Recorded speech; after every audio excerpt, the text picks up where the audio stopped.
The views and opinions on this show do not necessarily reflect the views of ESPN Tucson 1490 AM, 94.9 HD Channel 4, or the Arizona Lotus Corporation. Welcome to Spears and Ali on ESPN Tucson. Justin Spears, I like that. With Justin Spears and Ali Farhang on 1490 AM, 94.9 HD Channel 4, ESPN Tucson. Brought to you by Tucson Federal Credit Union, the Volpe team at Nova Home Loans, and Rightway Heating, Cooling, and Plumbing. I want to be entertaining, but I'm not stupid enough to compare myself to Ali. Our good friend of the show, Arizona Defensive Coordinator Danny Gonzales. Danny G, what's going on, man? What's going on, Mr. Spears? How are you? Man, it's good to have you on, Coach. Thank you for being a part of the show, and I see you're busy at the Lowell Stevens football facility. I know it's been a busy offseason for you guys, and I think that's really where we should start. I mean, from the time that the season ended till now, how would you summarize the last few weeks and just the how crazy and how busy you guys have been? Well, there's a lot of positives to ending the season on January 2nd. Friday was actually 2 weeks from the last time our guys played a football game. So starting the offseason program, there's no dip. We actually told them, do not work out last week because we actually need to rest the bodies in order to be able to get into position to where the spring can offset into the team 123. I talk about it all the time. You have to be a badass to be in the weight room, to be a tough guy. And we got a bunch of guys. We had 46 at Power Clean, over 346 or 300 pounds last year. We're setting that goal again to beat that, because I think that paid dividends as we got towards the end of the season. So they started workouts this Monday, which is fantastic. So we played a football game on the 2nd. We started workouts this week. That's the opportunity. As important as those practices are, the extra practices, the downtime that you don't have. You go back to last year. We finished on November 28th and didn't start workouts till the beginning of January. That's almost 2 months without really hardcore work. It's hard to sustain a football program to compete at championship levels when you do that. So that's been awesome. And then January 2nd was the bowl game. January 3rd, the portal's open. We've had recruiting visits all the way up. I think we've done a phenomenal job in the transfer portal, reloading for Team 123, addressing the needs. Last year, we ended up taking 62 new kids on this team. This year it's going to be about 25, which is fantastic. And the offseason, when it started, like you said, when you guys went into the transfer portal, you guys had to address positions of need. And you guys certainly needed to bolster that secondary and get some guys in here. You guys added 7 defensive backs from the transfer portal, 8 if you include the junior college kid. But tell us about the guys that you've been able to add and why it was so important to get as many defensive backs as you guys got. Well, I think the most exciting thing is if you look at Team 122, we're losing the best secondary in the nation. We finished number 1 in pass efficiency defense, number 2 in turnovers gained, number 2 in interceptions, number 1 in turnover margin. That's all a big part. Now, the turnover margin one's the team deal because you have to take care of the ball as well as take it away. But losing those guys in the secondary between Genesis, Dalton, and Traden, and then you go on the outside and you lose Mike Dansby and Aiden Garnes, those are 5 players that did a phenomenal job for our football team. So we had to address that, and I thought we did an outstanding job with what we brought in. The 2 safeties that we brought in Malcolm Hartzog and Dalen Austin, those guys have played at the Division I Power 4 level and have significant snaps. And then Lee Mollett, the transfer from UConn, and Cam Chapa, the transfer from Northern Colorado. Those guys have a ton of value. One, Lee Mollett played at UConn, and Coach Brock, their defense coordinator, who just joined Zach Arnett at Mississippi State, they run a semblance of our system. Now, our coverages are a little bit different than what they do, but he'll have some experience with some of the calls and some of the fits. So getting those 4 guys in the secondary at safety, and then Tyrese Voss, Dwight Boodle, Zuri. Those guys at corner, we think that we have a group that athletically can challenge what we did. Now, Traden Stukes and Jen and Dalton, those guys are all 3 going to be in NFL camps in the fall and have opportunity to play at that level. So did we replace them with guys that are that quality? We'll find out. I'm really excited about that group. It's funny on Twitter. I do get on Twitter a lot, and not on the message board or Coach Shear's board over at Wildcat Authority as much as I do the Twitter and the articles that they write. but I know everybody's very concerned. We didn't take any D linemen in the portal. We've done that. We've done this in the secondary. We took all these linebackers and all that stuff. The best part about being in a developmental program where we're going to still take 18 to 20 freshmen every year, which we did last year with some junior college and freshmen, we've been able to develop some guys that we really like. And I'll go back to August. If I would have told you in August, if I'd have sat on that podium and said for the last 4 games of the season, we're not going to have Trey Smith, we're not going to have Tia Savea, and we're not going to have Deshaun McKnight, I guarantee you everybody in that room would have said you're going to suck on defense and the Wildcats are probably going to go 0-4. Well, we got better on defense as the season all the way to the very end, and we were losing 4 of our best players because we had depth. And I know early on I said, we've got enough depth in D-line, I'm not worried about that room. The players that we've developed in there, Leroy Paulu had a phenomenal junior year. I'm super excited to see what he can do as a senior. Ezra Funa, who was on the scout team all last year, has Leroy Paulu type attributes. Okay, you get Trey Smith back. You got Julian Salmonea, who's another year better. Zach Cialepa, who we had thought we would count on during the season, did not turn out to be ready. We get a whole offseason with him. We've got Dom Lolesio. We've got some pieces in there that we have not even talked about. The Prince Williams, who the true freshman, Keatron Harris, who you can never count on those guys. Mace Pesse, we didn't plan on counting on, became a bright star in a short time as a true freshman. So we have some pieces, and we've got some names, Porter Patton. We've got some names that you guys haven't even heard of yet that we're really confident that can come and contribute. And then we added a young man by the name of Kevin Moore, who's not here yet, who has Deshaun McKnight attributes. And I hate comparing players to players because now you say he's like Deshaun McKnight, and he comes in, he doesn't lead the nation in tackles for loss. Well, you really set that kid up. But he's got some similarities in his twitch and his size and the way he moves. So those pieces we're really excited about. And then what we did at linebacker, I mean, we've got a chance. And now I said it last year, I wanted to be a top 15 defense. I want to be the best damn defense in the country. And when you have enough talent, then it comes down to coaching and giving those guys an opportunity. The only reason I believe that's a possibility is because we have Noah Fafita on the other side. If you have a good quarterback and a good defense, you should be able to compete for conference championships. Yeah, and one more question about the defensive backs, and I also want to talk about the linebackers that you were able to add. But one thing that I've noticed just kind of looking at the Pro Football Focus stats and just the snaps, a lot of these DBs, they played multiple positions. Like not only did they play safety, but they played slot corner, they played boundary corner. Was that something that you were looking at, is the versatility and the ability to play multiple positions in case you get into a situation like the Holiday Bowl where you're kind of moving some guys around? Absolutely. I mean, multi-sport players, when you're recruiting them in high school, baseball players, basketball players, guys that run track, those guys are typically better all-around athletes because they do so many different things. If you only play football, you kind of can become robotic in football movements. So we look to see what they've done in their past. And then in the secondary, we don't have really what you call a nickel in a system. We got 2 field safety and boundary safety, or just 2 right and left safeties. Those guys have to be able to cover like corners. And so the adjustment we made at halftime of the SMU game, because the game was moving so fast for some true freshmen, Dejan got banged up. Coleman, it's his first real defensive reps all year long. That stuff, and you're going against one of the top 15 offenses in the country.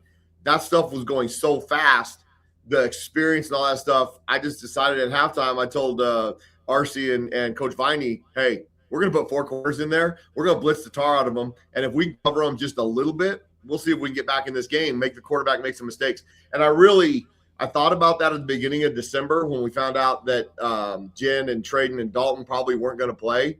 Going with just those 4 corners and say, hey, let's see if we can make Jennings uncomfortable all night long. Well, we made him uncomfortable in the first half. We just couldn't make a dang play in the secondary to get off the field on 3rd down. And then in the 3rd quarter, we were able to get away those 2 interceptions and then the 2 3-and-outs and give ourselves a chance to get back in the football game. My biggest concern was beyond those 4 corners, if one of them got hurt, now we're really in trouble.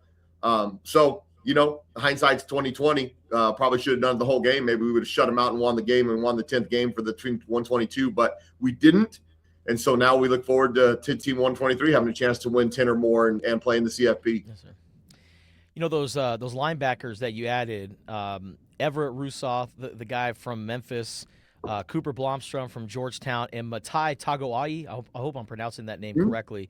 Getting those guys on board. Tell us about their recruitment and what they're going to bring to your defense.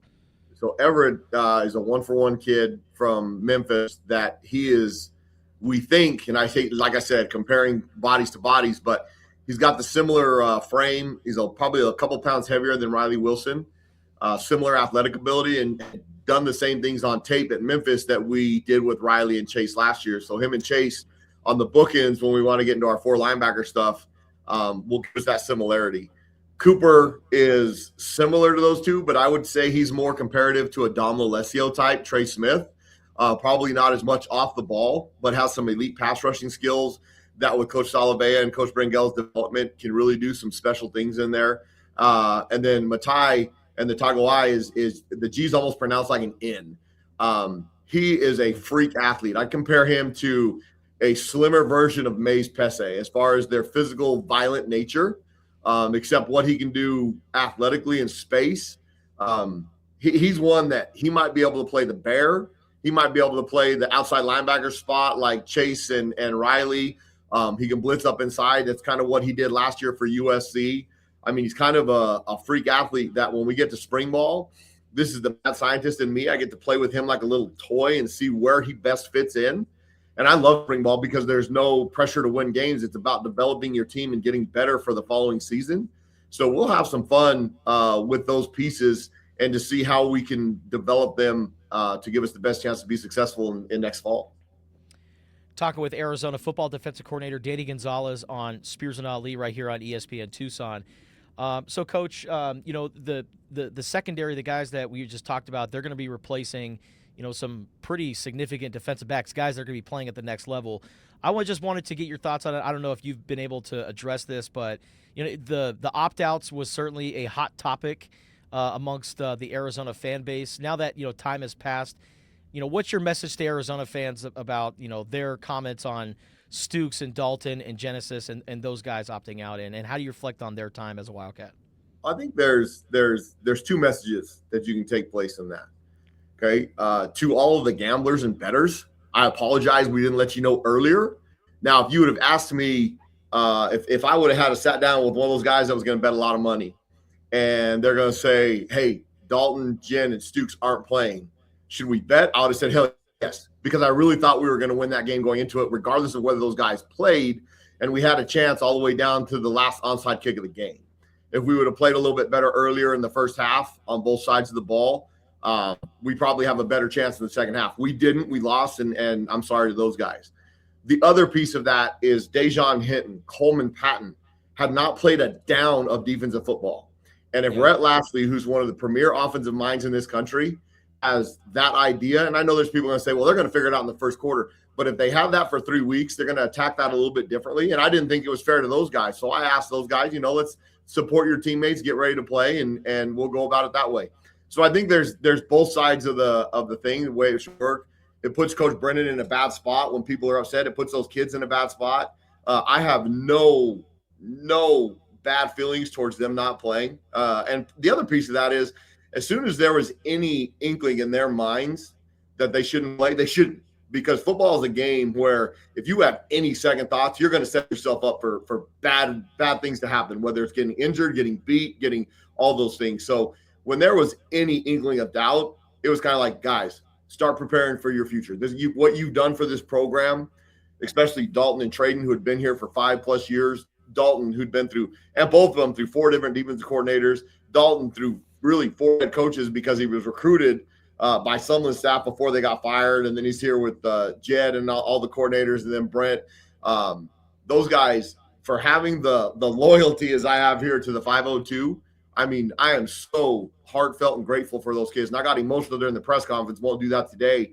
But, I mean, I love that they gave myself and Coach Viney and Coach Arce the opportunity to put their senior year in their hands and develop them and give them the best shot. And now Dalton's getting ready for the East-West Shrine tomorrow. Genesis and Traden are getting ready for the Senior Bowl right down in a few days from there. I mean, everything that we talked about has come to fruition for those guys. Leading the nation in turnovers, possibility leading the nation in interceptions, playing great defense, and it gives them an opportunity. And so I know Traden's dad put out a message the other day. Ray Stukes, Ray was very, very valuable in getting trained to be a Wildcat in 2025. And so the love and admiration that I have for all three of those families, they'll be Wildcats forever. I don't have any hard feelings for them not playing. I wish we would have won the football game and nobody would have said a damn thing about it. But they are such an integral part to team 122, making 123 an opportunity to play in the CFP and now win the conference championship. So those guys will be Wildcat legends forever with the things that they were able to do. And, you mentioned Team 123, the Big 12 schedule, the dates were finalized yesterday. You guys got BYU to, start off conference play in week 2. You got a hard game against Texas Tech coming up on Halloween. When you saw the schedule and the dates, what went through your mind, and how do you just look ahead to this upcoming season? Let's go win the Big 12.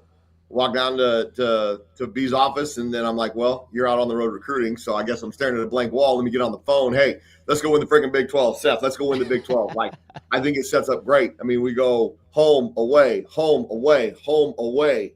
We get a bye, we come home, and then we have 2 home, away, home to finish the season, 3 or 4 at home, opposite of what we had last year.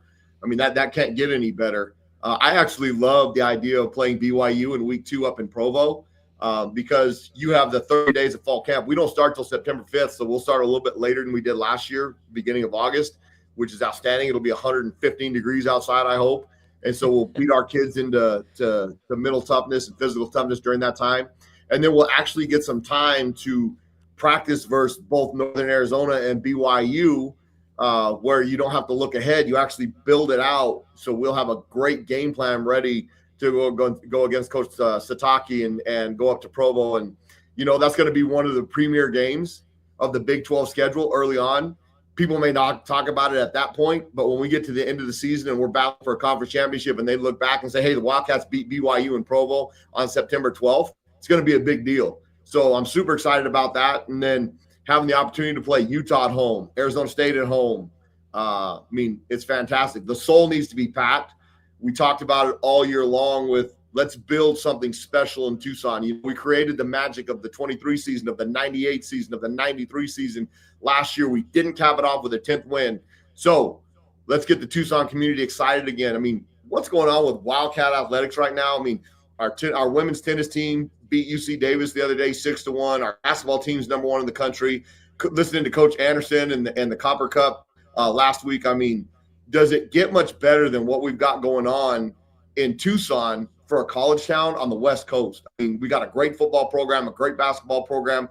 Becky Burke's a badass, and she's kind of in a similar situation where Brent Brennan was at the end of 24, where you come in after the portal, you've got all this, you're trying to build an entire team, and the time is just not on your side at that moment. Becky Burke's going to be friggin' – I can't wait to watch her continue to build this program. I mean, anybody that can beat most of our triathletes in a mini triathlon on campus, other than Maddie, I mean, you're a badass. So her mentality, just what Desiree from the top and President Garmella have been able to build in Tucson in a short time. I mean, I'm so damn excited to be in Tucson and be part of the 520 and what we're building. And you said it earlier in the show, because I listened to you at 7 o'clock, the unicorn of Kurt Signetti. Hey, great. All he's done is built a blueprint for every other people to copy. And I agree. People are going to get fired in a short time because they don't win a national championship, which is stupid. But we're going to compete to win conference championships as the Arizona Wildcat football program. We've only won 5 in the history of this program. So let's win the 6th, have an opportunity to go play in the Rose Bowl, and why not us? Hell yeah. That is Arizona Defensive Coordinator Danny Gonzales joining Spears and Ali on ESPN Tucson. Always waxing poetic.